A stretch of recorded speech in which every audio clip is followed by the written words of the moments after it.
Hello dear students, now will do some more questions on the Fourier transform. तो शुरू करते हैं। आपका नेक्स्ट क्वेश्चन है ट्रायंगल पे। Now will have to calculate a Fourier transform of a triangular function.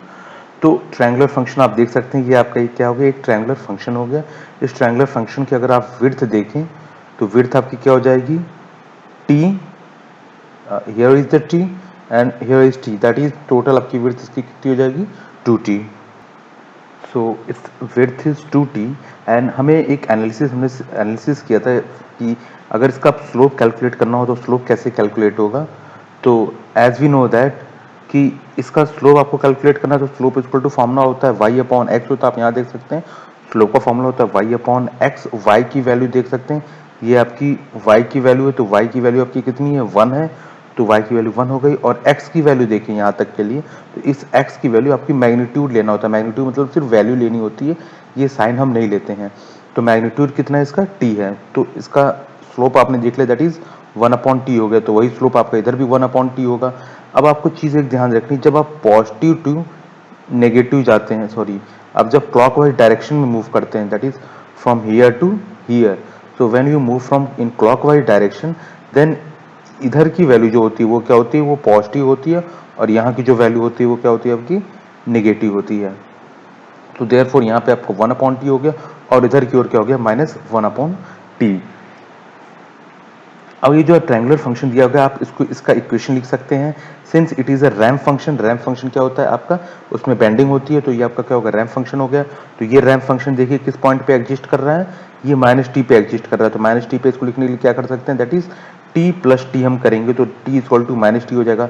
Therefore इसको represent करने के लिए हो गया R of t plus t हो गया। ये जो है आपका टी प्लस टी पे एग्जिस्ट कर रहा है, क्योंकि जब स्मॉल टी इक्वल टू करोगे, t plus t equal to zero करोगे, तो small t equal to minus t आ जाएगा, तो ये पॉइंट आपका निकल जाएगा। ये एग्जिस्ट कर रहा है टी इक्वल टू जीरो पे, तो इसलिए आर ऑफ टी कर दिया। सिंस टी इक्वल टू आपके लिख सकते हैं, इसको जीरो लिख सकते हैं। और हम देख रहे हैं ये प्लस टी पे है, तो प्लस टी लाने के लिए कैसा करना पड़ेगा, that is T minus T कर दिया, तो आपकी वैल्यू यहाँ क्या आ जाएगी, R of T minus capital T हो गई। ठीक है, तो ये आपका रैम्प फंक्शन है।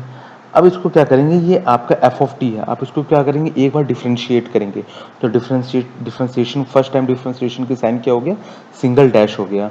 तो एक बार डिफ्रेंशिएट किया तो अब क्या होगा, जो रैम्प फंक्शन होता है वो क्या हो जाएगा, स्टेप हो जाएगा। मैंने आपको बताया था राम ने स्टेप लिया, इम्फॉल चले गए, तो रैम्प का डिफ्रेंशिएशन स्टेप होता है, स्टेप का डिफ्रेंशिएशन इम्पल्स होता है। तो आपने रैम्प का डिफ्रेंशिएट किया, आर की जगह क्या हो जाएगा, सिंपल यू हो जाएगा, और सारी की सारी चीज़ें सेम टू सेम बनी रहेंगी। उसी तरह आपने फिर से दोबारा से डिफ्रेंशिएशन किया, दैट इज सेकंड डिफ्रेंशिएशन किया, तो यू की वैल्यू क्या होगी, डेल्टा होगा, दैट इज इम्पल्स फंक्शन हो गया।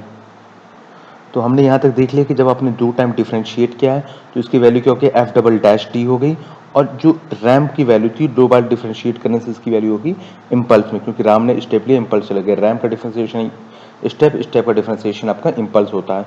और जब इंटीग्रेशन करते हैं तो इसका जस्ट उल्टा हो जाता है, दैट इज इंटीग्रेशन इम्पल्स का करेंगे तो स्टेप, स्टेप का इंटीग्रेशन आपका रैम्प हो जाता है। तो चलिए ठीक है, अब आगे करते हैं, इसके आगे सॉल्व करते हैं। अब क्या करेंगे, जो आपका इक्वेशन 1 लिखा हुआ है इसका हम क्या करेंगे, फोरियर ट्रांसफॉर्म निकालेंगे। तो डबल डैश, दैट इज दो बार डिफ्रेंशिएट करने का फोरियर ट्रांसफॉर्म मैं आगे सॉल्व करके बताऊंगा कि क्या वैल्यू होती है। और अभी आप देख लें कि इसका जो फोरियर ट्रांसफॉर्म होगा, अभी सिर्फ आप देख लें कि क्या वैल्यू रखी जा रही है। अभी नेक्स्ट हम आगे सॉल्व करेंगे तो कैसे उसकी वैल्यू आएगी ये आप ड्राइव करेंगे। तो एफ डबल डैश का फोरियर ट्रांसफॉर्म निकालेंगे, del T plus capital T, del T और डेल टी माइनस टी का भी आप क्या करेंगे, फोरियर ट्रांसफॉर्म निकालेंगे। आप देख सकते हैं डबल डैश का फोरियर ट्रांसफॉर्म होता है जे ओमेगा को whole square F of omega होता है।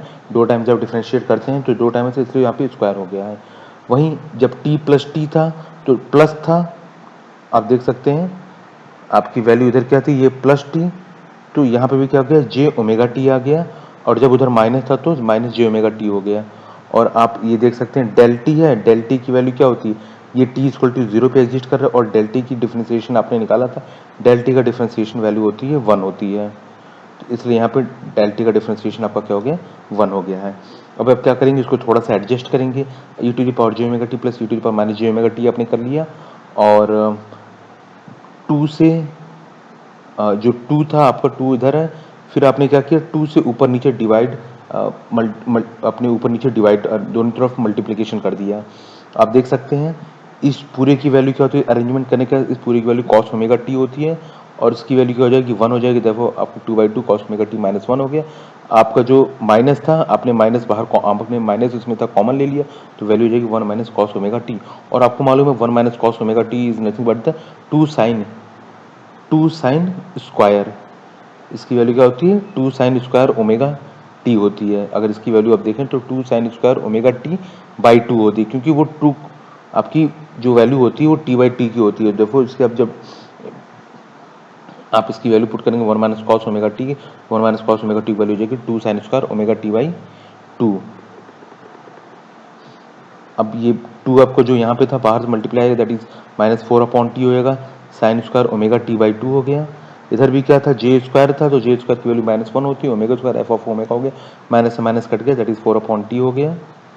फिर आप देख सकते हैं कि F of omega 4 upon T, आपको मैंने पिछले फॉर्मूला बताया था that is sinc function x या सिग्नम फंक्शन एक्स की वैल्यू होती है साइन एक्स अपॉन एक्स होता है। इसको भी आपको क्या करना है साइन एक्स अपॉन एक्स में एडजस्ट करना है। तो साइन एक्स अपॉन एक्स में एडजस्ट करने के लिए आप देख सकते हैं यहाँ पे आप क्या कर देंगे, ये आपको हो जाएगा, ये आप इसको तो लिख सकते हैं साइन ओमेगा टी बाई 2। अगर आप ये ऊपर वाली लाइन देखें तो यहाँ थोड़ी सी गलती हो गई, तो ये जो आप लाइन इस लाइन को छोड़ दें, there is something wrong in this line. आप या नेक्स्ट से देखेंगे, नेक्स्ट से आपको देखना है कि ये sign square omega T by 2 आपको क्या लिखना है साइन एक्स अपॉन एक्स लिखना है। तो हम देखेंगे कि अगर स्क्वायर को बाहर कर दें तो आपको नीचे की ओर क्या चाहिए ओमेगा टी बाई 2 चाहिए, क्योंकि स्क्वायर जब आप बाहर कर रहे हैं स्क्वायर, क्योंकि उस पर स्क्वायर लगा, जब स्क्वायर बाहर कर रहे हैं तो इसका मतलब जो ओमेगा टी बाई 2 नीचे आएगा वो भी क्या होना चाहिए स्क्वायर फॉर्म में होना चाहिए। कि स्क्वायर जब रहेगा नीचे वाला भी तो क्या करेंगे आप होल के स्क्वायर को बाहर कर देंगे तो अंदर ओमेगा टी बाई 2 हो जाएगा। तो आप देख सकते हैं आपने होल स्क्वायर को बाहर कर दिया है, आपका पहले से दिया हुआ तो ओमेगा टी बाई 2 दिया हुआ था, यहाँ से आपने देखा कि ओमेगा स्क्वायर था तो ओमेगा स्क्वायर की जगह ओमेगा आपने लिख दिया क्योंकि स्क्वायर आपने बाहर कर दिया है। अब आपको देखना है नीचे आपको क्या लिखना है टी बाई 2 लेके आना है, क्योंकि स्क्वायर के अंदर अगर टी बाई 2 लिख के आना है इसका मतलब स्क्वायर से जब बाहर जाएगा तो इसकी वैल्यू क्या होनी चाहिए टी स्क्वायर बाई 4 होनी चाहिए। तो हमने क्या किया कि नीचे की ओर टी स्क्वायर बाई 4 और ऊपर की ओर टी स्क्वायर बाई 4 से मल्टीप्लाइड कर दिया। तो जब हमने नीचे टी स्क्वायर बाई 4 से मल्टीप्लाइड किया है तो उसकी वैल्यू जब ब्रैकेट के अंदर करेंगे तो क्या हो जाएगा टी बाई 2 हो जाएगा। तो ओमेगा आपने लेके आ गए थे, अंदर की ओर हम कर दिए टी बाई 2 और इसको कर दिए होल का स्क्वायर। और जो आपने नीचे मल्टीप्लिकेशन टी बाई 2 का क्या है टी स्क्वायर बाई 4 का नीचे जो किया वही हम क्या करेंगे टी स्क्वायर बाई 4 को ऊपर भी करेंगे, तो वो आपका ये यहाँ से ये टी स्क्वायर बाई 4 आपको आ गया है। ठीक है, तो एक बार फिर से मैं दोबारा बता दे रहा हूँ क्योंकि आपको साइन एक्स अपॉन एक्स के फॉर्म में लिखना है, ठीक, क्योंकि स्क्वायर है यहाँ पे तो इसलिए ये जो वैल्यू है ये भी पूरी क्या है आपकी स्क्वायर है। तो इसका मतलब जो नीचे आना चाहिए उसको ऐसे एडजस्ट करें कि जो स्क्वायर हो जाए वो बाहर की ओर आ जाए। तो ओमेगा स्क्वायर था तो ओमेगा आपने अंदर कर लिया तो स्क्वायर उसका बाहर है तो ओमेगा स्क्वायर हो जाएगा। जो आपको प्रॉब्लम हो रही थी टी बाई 2 में हो रहा था, तो कि मतलब अंदर वैल्यू लाने के लिए इसकी वैल्यू क्या होनी चाहिए टी स्क्वायर बाई 4 होनी चाहिए, कि जब से ही हम अंदर ब्रैकेट का रखेंगे तो वैल्यू क्या हो जाएगी बाहर स्क्वायर हो जाएगा। तो आपने टी बाई 2 कर दिया इसको, और जैसे नीचे मल्टीप्लाइड किया तो हम लोग ऊपर भी मल्टीप्लाइड करना पड़ेगा। टी स्क्वायर बाई 4 नीचे किया और उसको ब्रैकेट के अंदर लिखे इसलिए टी बाई 2 हो गया, और इधर की ओर आपने क्या किया टी स्क्वायर बाई 4 से भी आपने मल्टीप्लाइड कर दिया। तो ये आपका पूरा हो गया साइन एक्स अपॉन एक्स का हो गया। तो इसको हम लिख सकते हैं सिंक, इसको सिंक लिख सकते हैं क्योंकि स्क्वायर होती है इसलिए आपने स्क्वायर लिख दिया। सिंक स्क्वायर एक्स हो गया that is omega T by 2 हो गया। और आपका इस टी से आपका ये टी क्या हो जाए ये स्क्वायर में जो पहला टी है वो कट जाएगा और ये 4 से आपका 4 कट जाएगा। देखो वैल्यू क्या बचेगी सिर्फ टी। तो capital T sine square C omega T by 2। तो इस टी को आप देख सकते हैं this T is nothing but the area of rectangle. Area of rectangle क्या होता है 1/2 base into perpendicular.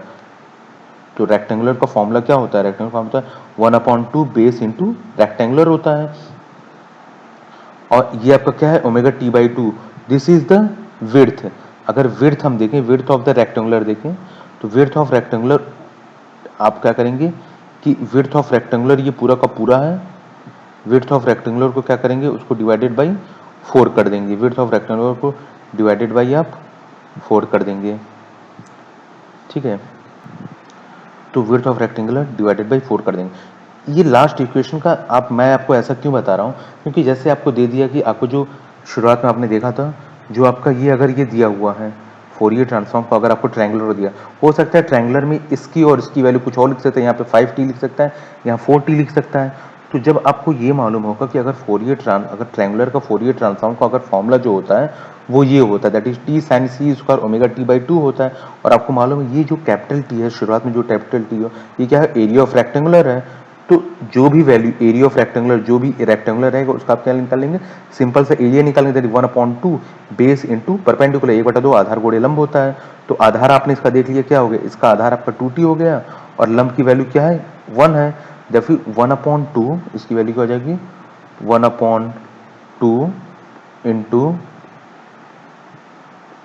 2t and into 1। तो आपका 2 से 2 क्या हो जाएगा, आपका ये कट जाएगा, तो आपका इसकी वैल्यू क्या निकल जाएगी, t निकल जाएगी। तो आप क्या करोगे, यहाँ पे वैल्यू सिंपल से आपकी ये t हो गई। और t/2 कैसे होगा, that is this is the width, ये पूरा का पूरा विड्थ होता है। t/2 क्या होता है, विड्थ का डिवाइडेड बाई 4 करेंगे, तो जो भी ये वैल्यू आएगी पूरी की पूरी विड्थ, आप देख सकते हैं विड्थ क्या है, दैट इज ये पूरी की पूरी इसकी विड्थ क्या है, 2t है। तो ये आप क्या करेंगे, 2t को क्या करेंगे, डिवाइडेड बाई 4 कर देंगे, 2t को डिवाइडेड बाई 4 करेंगे, कितनी वैल्यू आ जाएगी, t/2। तो इसलिए यहाँ पे वैल्यू क्या हो गई, t/2। तो अगर कोई भी रेक्टेंगुलर फंक्शन दिया होगा, अगर आपको इसका फोरियर ट्रांसफॉर्म आता होगा, तो आप इजिली रेक्टेंगुलर फंक्शन का फोरियर ट्रांसफॉर्म बिना इतना डेरिवेशन किए इसकी हेल्प से आप इजिली सॉल्व कर सकते हैं। So this is the Fourier transform of the rectangular function.